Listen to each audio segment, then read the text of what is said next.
کمتر از چند روز دیگر چشم میلیون ها هوادار فوتسال افغانستان به تایلند دوخته خواهد شد، جایی که تیم ملی فوتسال کشورمان در یک از معتبرترین تورنمنت‌های دوستانه جهان به میدان می‌رود. این بار افغانستان باید برابر 4 حریف کاملا متفاوت قرار بگیرد: روسیه، ویتنام، تایلند و نیوزلند. اما آیا بازیکنان افغانستان میتواند برابر این تیم‌ها نتایج خوبی کسب کند؟ آخرین تقابل افغانستان با هر یک از این تیم‌ها چگونه است؟ و برنامه کامل مسابقات چیست؟ شانس افغانستان برای کسب مقام چقدر است؟ در این ویدیو همه این موارد را بررسی می‌کنیم. تا پایان این ویدیو همراه ما باشید. سلام دوستای عزیز، دوباره خوش آمدید به یکی دیگر از ویدیوهای کانال یوتیوب مبارز اسپورت. امید است تمامتان خوب و خوش و سرحال باشید. پس بیایید سراغ ویدیو برویم. جام بین‌القاره‌ای فوتسال تایلند یکی از معتبرترین تورنمنت‌های دوستانه فوتسال در سطح جهان است که هر سال با حضور تیم‌های قدرتمند برگزار می‌شود.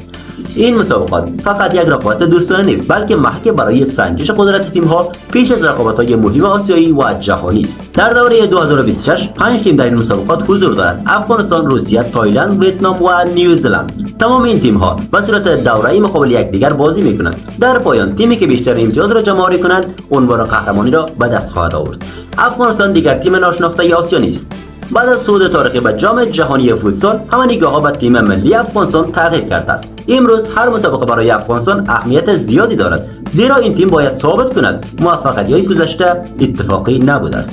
کادر فنی نیز از این مسابقات برای آزمایش ترکیب‌های مختلف، افزایش هماهنگی بازیکنان و آماده‌سازی برای رقابت‌های آینده استفاده خواهد کرد. از سوی دیگر حضور در کنار تیم‌های مانند روسیه و تایلند فرصت ارزشمندی برای کسب تجربه بیشتر خواهد بود. حالا نگاهی داشته باشیم به برنامه مسابقات تیم ملی فوتسال افغانستان در جام بین‌القاره‌ای تایلند. با وقت افغانستان در 11 اسد 4-5 افغانستان مقابل روسیه قرار می‌گیرد. این بازی ساعت 2:30 بعد از ظهر برگزار می‌شود. یک روز بعد 13 اسد افغانستان مقابل ویتنام سپاهی خواهد کرد. این بازی ساعت 5:30 بعد از ظهر برگزار می‌شود و بازی مهم دیگری که در 14 اسد برگزار می‌شود افغانستان مقابل تایلند میزبان قرار می‌گیرد که این بازی ساعت 5:30 بعد از ظهر برگزار می‌شود. آخرین بازی هم در 15 اسد برگزار می‌شود که افغانستان مقابل نیوزلند قرار می‌گیرد. این بازی نیز ساعت 2:30 بعد از ظهر برگزار می‌شود. 4 مسابقه دشوار در فاصله تنها 5 روز، جایی که آمادگی جسمانی و مدیریت انرژی بازیکنان نقش بسیار مهم خواهد داشت. اما حالا به جذاب‌ترین بخش ویدیو می‌رسیم. 4 حریف، 4 سبک متفاوت و 4 مسابقه‌ای که هر کدام می‌تواند سرنوشت افغانستان را تغییر دهد.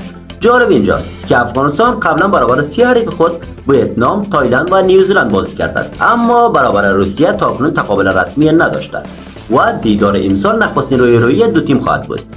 اولین آزمون افغانستان شاید سخت‌ترین آزمون تورنمنت باشد. روسیه یک از پرافتخارترین تیم‌های فوتسال جهان است، تیمی که سالها در میان قدرت‌های برتر دنیا قرار داشته و با سبک بازی سرعتی، فیزیکی و تاکتیکی خود حریفان را تحت فشار قرار می‌دهد. نکته جالب اینجاست که افغانستان تاکنون هیچ دیدار رسمی مقابل روسیه انجام نداده و این مسابقه نخستین تقابل تاریخ دو تیم خواهد بود. همین موضوع جذابیت این بازی را دوچندان کرده است. افغانستان بدون هیچ سابقه قبلی مقابل تیم قرار می‌گیرد که تجربه حضور در بزرگترین رقابت‌های جهان را دارد. البته فوتسال افغانستان هم دیگر مانند گذشته تیمی کم تجربه نیست. صعود به جام جهانی، بازی برابر تیم‌های بزرگ باعث شده بازیکنان افغانستان اعتماد به نفس بیشتری داشته باشند. اگر ملی پوشان بتوانند دقایق ابتدایی تمرکز خود را حفظ کنند و از ضد حملات استفاده کنند، می‌تواند روسیه را با چالش جدی روبرو کنند. دومین مسابقه افغانستان برابر ویتنام خواهد بود. این دو تیم شناخت بسیار خوبی از یکدیگر دارند و در سال‌های اخیر چندین بار در مسابقات آسیایی روبروی هم قرار گرفتند. آخرین تقابل دو تیم با نمایش فوق‌العاده افغانستان با نتیجه 5-2 ویتنام را شکست داده است.